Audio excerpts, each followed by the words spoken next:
Carlos León se encuentra con nosotros, economista de la Red de Estudios para el Desarrollo de Redes, con quien voy a conversar y profundizar en este tema. Señor León, ¿qué implica la corrupción? Para que la gente lo entienda en fácil. ¿Qué es cuando nosotros hablamos que este flagelo está carcomiendo la sociedad? Hablo de la corrupción. Buenas noches nuevamente a los televidentes de Sol TV. Un enorme gusto estar contigo, Carlos, para hablar de un tema que es bastante crítico en la vida nacional. Como bien señalas, Perú lidera la presión de corrupción, es decir, creemos más de la mitad de peruanos, 55% cree que es el principal problema del país, junto con la inseguridad que también mencionabas tú muy bien hace un momento. Bueno, cuando uno habla de corrupción, Carlos, no solo se refiere al funcionario público que recibe pues una dádiva, un regalo o un pago por algo, ¿no? Sino que está a lo largo del proceso de contrataciones públicas. Por ejemplo, corrupción es cuando una autoridad contrata a sus amigos y no recurre a profesionales especializados, sino recurre simplemente a su entorno familiar o amical. Eso también es corrupción. ¿Cuánto de esto hay en el Perú, estimado Carlos, y en la región norte? 30% de funcionarios públicos de confianza no son contratados porque simplemente sean especialistas, sino porque son amigos o parientes de la autoridad, y esto está bastante mal. Ahora, corrupción también es dejar una obra paralizada porque simplemente no estuvieron bien diseñados los procesos, por ejemplo, de garantías o financieros en la contratación pública. Y esta obra paralizada, estimado Carlos, ocasiona, y hay un estudio al respecto, ocasiona mortalidad infantil, porque muchos niños se ven expuestos a enfermedades infectocontagiosas cuando una obra queda parada, sobre todo de agua y desagüe, porque quedan grandes huecos, quedan pozos, queda un montón de aniego, hay mucho zancudo. Entonces la corrupción no es solo que imaginamos a alguien que le paga a otro, sino que tiene un montón de facetas. Exacto. Incluso, por ejemplo, cuando tú ves que la inseguridad en el Perú campea y que el crimen organizado tiene mucho poder, uno se pregunta, ¿quién combate el crimen organizado? Entonces, no se combate por inacción o por intención. Entonces, también existe esta omisión que indirectamente también es corrupción. Y también está la corrupción macro, que era la que veíamos en el pasado, ¿no?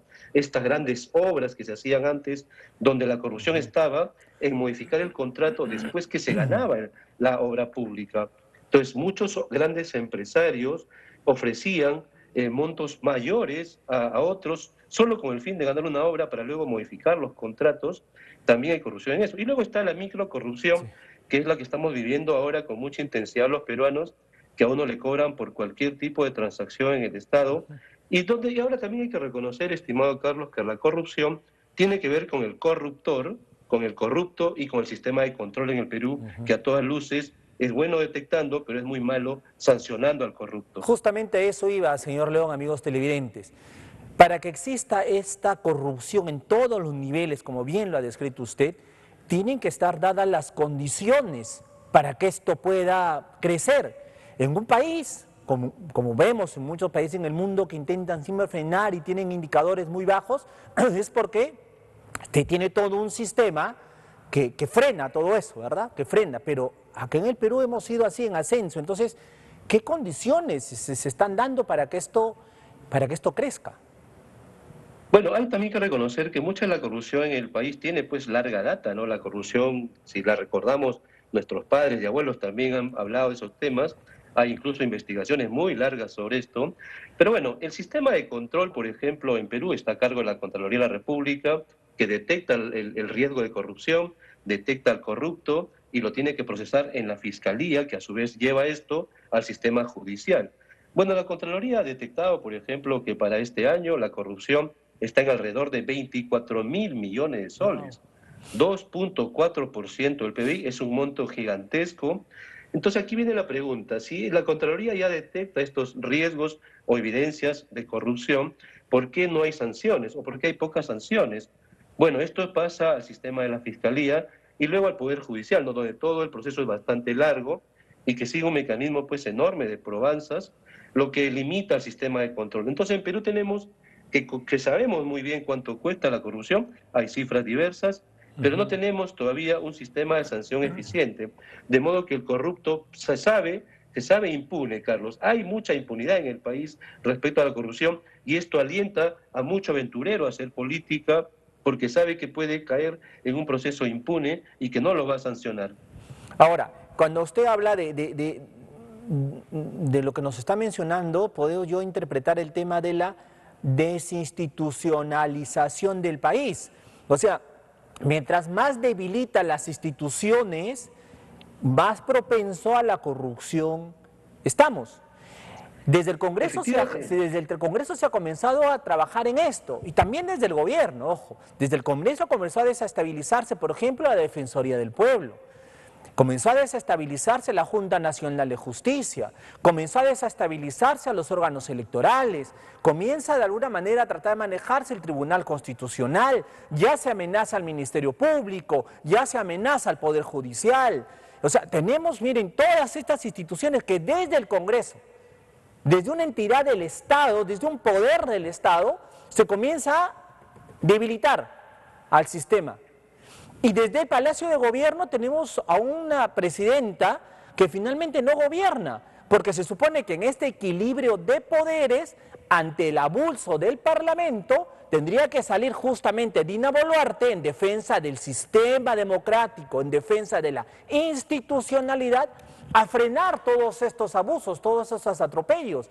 Pero no existir eso, ¿no? Y más bien tener en su entorno a un Juan José Santibáñez como ministro del Interior, que debilita a la Policía Nacional, porque en lugar de favorecerla, simplemente está allí para poder cuidar las espaldas de Dina Boluarte. Tenemos un Ministerio de Desarrollo e Inclusión Social, que en vez de pensar en la salud de los niños, de los escolares, está pensando más en ver a qué empresa le damos para poder obtener supuestas ganancias. Y no importa que le entregues carne de caballo, o no importa que le entregues carne no apta para el consumo humano, no importa, son niños, que lo coman, no van a decir nada. Y si se enferman, no hay problema, no pasó nada. Tenemos a un ministro de Salud que prefiere dar un examen, ¿no?, para que ingresen a la carrera médica sin cumplir los estándares que se requerían para este examen, y ahí están las consecuencias que tenemos ahora.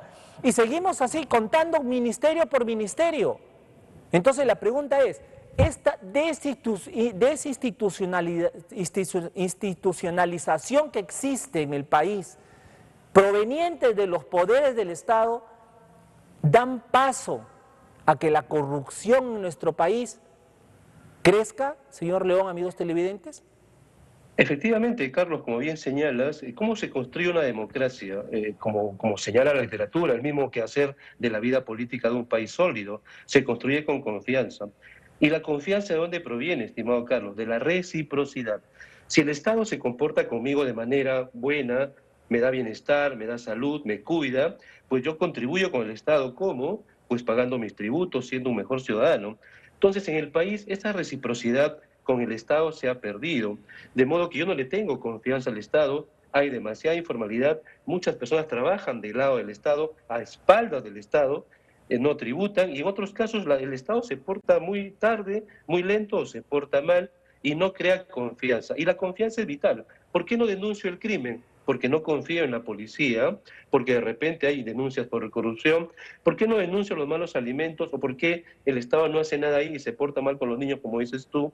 Pues bastante es el proceso de la mala reciprocidad. Entonces tenemos esta fractura social que debe irse mejorando para construir buenas instituciones. Entonces, una vez que tenemos esta confianza, debemos elegir políticos que representen mi confianza en el Estado. Pero, por ejemplo, hemos visto recientemente que la aprobación del presupuesto se hizo a la medianoche en el último día de vencimiento, porque el Congreso negocia a última hora todos aquellos proyectos que quiere introducir para gasto público, muy al margen del proceso legal de seguimiento de la inversión pública. Se supone que hay todo un mecanismo para invertir en el Estado que el Congreso trata de torpedear, y por ahí vemos esas debilidades institucionales que tú bien señalas. Entonces no hacemos caso a nuestra propia construcción institucional. Fíjate esta norma que permite que los reguladores puedan ser elegidos por el presidente de la República directamente a sus presidentes o directorio. Esta norma socava abiertamente a las entidades públicas que regulan la provisión de bienes monopólicos o privados o estatales incluso.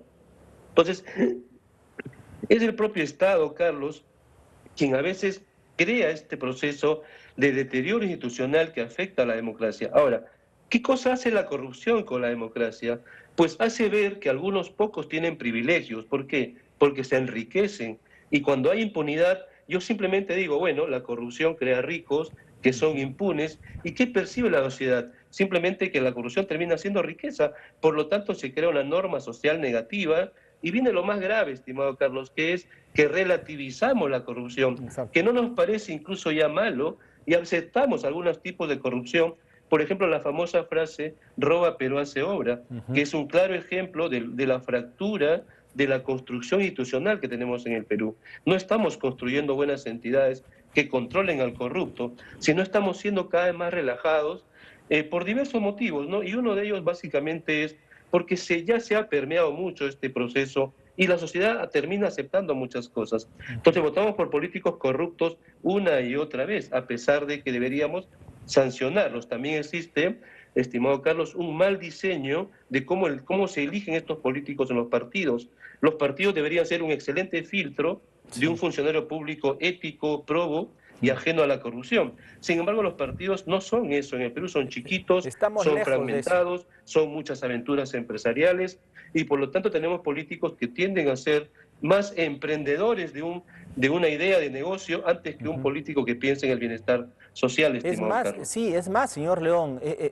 Esto es más grave aún en torno a los partidos políticos, porque parece que los partidos políticos prefieren mandar como candidatos a aquellos que tienen sospechas de corrupción, aquellos que están siendo investigados por la justicia, aquellos que están siendo procesados por la justicia. Parece que les preguntan eso y es parte de su currículum, ¿no? Le revisan el currículum y le dicen, a ver, ¿cuántas denuncias tienes tú? A ver, no, mira, tantas denuncias, no, tú tienes más denuncias, tú eres el candidato a la alcaldía, pues, ¿no? Y acá en Trujillo lo hemos vivido de cerca, lo hemos vivido de cerca. Hemos tenido un candidato, un alcalde que fue suspendido de sus funciones porque tenía procesos abiertos. Hemos tenido últimamente a un alcalde que también fue suspendido y después vacado. ¿Por qué? Porque también tenía procesos abiertos, llegó a ser alcalde y al final terminaron vacándolo. Entonces, a eso vamos. Los partidos políticos no hacen ese filtro que se requiera para escoger al más decente. ¿Cuántos, a ver, les pregunto a ustedes, cuántos de APP están presos? Que han sido congresistas y están presos. ¿Ah? Presos por corrupción. ¿Cuántos de este Congreso son de APP y están siendo investigados por diversos delitos? E incluso uno en la cárcel por intento de violación. Pero ahí está, pues. O sea, se supone que APP es uno de los partidos más sólidos y más fuertes del país, donde debería tener estándares pues altísimos. Ahí están. Ahí están. ¿Cuántos investigados por mochasueldos hay allí? ¿Ah? Incluso la misma hermana del fundador. Entonces, a eso vamos, los filtros de los partidos. Pero, amigos televidentes, esto va a empeorar. Esto va a empeorar porque ya comienza a advertirse, a alertarse del ingreso de dinero sucio a las campañas a través justamente de la minería ilegal que propicia corrupción, y estos van a querer tener dentro del Congreso, y por qué no en Palacio, como lo tienen ahora en el Congreso. ¿Acaso no se señala y no se acusa al presidente del Congreso, al señor Salguana, de haber ayudado a los mineros ilegales de Madre de Dios? Pero ellos van a querer tener el poder, como lo han tenido. Es por eso que han ampliado el reinfo, señor León. Entonces, esto va de mal en peor. Se nos vienen unas elecciones muy complicadas y con mucho dinero sucio de por medio. Como bien señalas, Carlos, el panorama es bastante complejo. Lo que hay que entender y hacer siempre docencia y, por lo tanto, el rol de informar esto, incluso desde nuestro equipo de redes, es entender cómo ocasiona, cómo impacta la corrupción. La corrupción no solamente es dinero perdido, Carlos, dinero que puede ser empleado en hospitales, en colegios, en servicios públicos. La corrupción también es una mala calidad de los bienes públicos. Cuando un político, cuando un funcionario, cuando un ejecutor, cuando un privado corrompe al Estado, corrompe al funcionario, entrega bienes públicos de mala calidad que se caen, y hemos visto puentes que se caen, colegios rajados. 50% de colegios del Perú, Carlos, necesitan reparaciones urgentes. Y esa es la prioridad, no la tenemos. Entonces, corrupción es dinero que se pierde, que se podría usar mejor. Corrupción es pésima calidad de los bienes públicos. Y corrupción también es que el Estado falle en la provisión de estos servicios o bienes públicos. Cuando el Estado se aleja es cuando vienen los problemas, porque el Estado aquí generalmente debería servir con mucha bienestar, con mucha especialidad, estimado Carlos, a los más pobres. ¿A quién va la educación pública? ¿A quién va la salud pública? A las personas de menores recursos. Entonces el corrupto, el funcionario, el privado o el proceso malo de control de la corrupción, ¿a quién afecta realmente? A los más pobres, crea mucha desigualdad. Si voy a un hospital público que se cae a pedazos, cuyos baños están malos, o a un colegio que no tiene baños porque alguien se olvidó de hacerlo, porque la corrupción está a lo largo del proceso de contratación pública, tanto de compra de bienes como inversiones, entonces simplemente estoy afectando a los más pobres. Entonces debemos considerar siempre eso, ¿no? Que todo corrupto lo que está creando es pobreza y desigualdad. Y por eso es que así tenemos que insistir una y otra vez para que se elijan mejores políticos o mejores ejecutores de políticas públicas cuando ellos asuman el poder. Por lo tanto, los partidos tienen un rol clave en formar gestores públicos de calidad. Pero bueno, tenemos un proceso en el Perú que es lento. Esperemos que en las siguientes elecciones los partidos tengan ese rol que se conlleva, ¿no? El rol de generar bienestar social y bueno, reducir al máximo esa mala selección de candidatos que se presenta porque simplemente en Perú hay enormidad de partidos, Carlos. Creo que ahora van a haber alrededor de 50 Sí. partidos y de repente más, con miles de candidaturas que abruman al ciudadano, que no puede informarse bien y por lo tanto la oferta tan heterogénea, tan variada y tan pequeña hace que tienda a elegirse mal. Entonces, es un problema de oferta de candidatos, en algunos casos malos o muy malos, y los buenos están escondidos por ahí, y en otros casos es un problema de información que debemos ir resolviendo o ayudando al ciudadano a entendernos que un político corrupto realmente lo empobrece más cada día. Señor León, le agradezco muchísimo y finalmente quiero cerrar con esto. Un mensaje directo, directo al ciudadano. Si bien es cierto pedirle que vote bien, esto que lo otro, pero un mensaje muy concreto al ciudadano de a pie, al vecino que nos está mirando esta noche y que entienda que finalmente la corrupción implica arrebatarle a usted, amigo televidente, a usted que nos está mirando por tener estos políticos malos, inadecuados, impresentables, muchos de ellos, finalmente a usted le está arrebatando mejorar su calidad de vida. A usted Bueno, y a Carlos, sus hijos también. Como bien dice el señor León, a sus hijos también les está arrebatando tener mejor calidad de vida, mandarlos a una mejor escuela, tener buenos profesores, y llevarlos a un centro de salud donde exista médico, llevarlos a un hospital donde haya infraestructura, en fin, o sea, a usted le está arrebatando, porque todo ese dinero se va finalmente aquí, en las prácticas corruptas. ¿Qué le diría a ellos?